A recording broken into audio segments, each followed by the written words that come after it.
la question à 300 000 est-ce que Mark Carney, s'il gagne, peut survivre dans un débat contre Yves-François Blanchet et Pierre Poilievre? Deux choses. D'abord, si la course au leadership se résume au Québec à qui performe le mieux en français, Yves-François Blanchet va rafler la mise au complet. Si c'est ça, si c'est un test de français. Et si la course électorale au Canada se résume à qui a le plus le don de réplique en français et en anglais, Pierre Poilievre est le prochain premier ministre.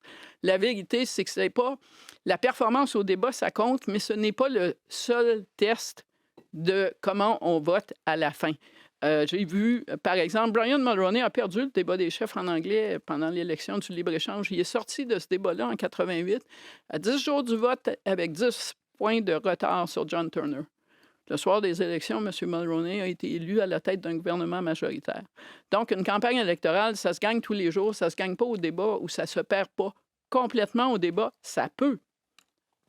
Encore une fois, Brian Mulroney et John Turner. Brian Mulroney a renversé et battu John Turner à partir d'une mauvaise réponse de débat. Si tout ce que les conservateurs ont trouvé à retirer du débat d'hier, c'est un lapsus, c'est quand même pas... ça fait pas beaucoup de bois pour faire un feu de camp. Mais peut-être qu'on pourrait faire un bâton de hockey avec ce petit morceau de bois-là.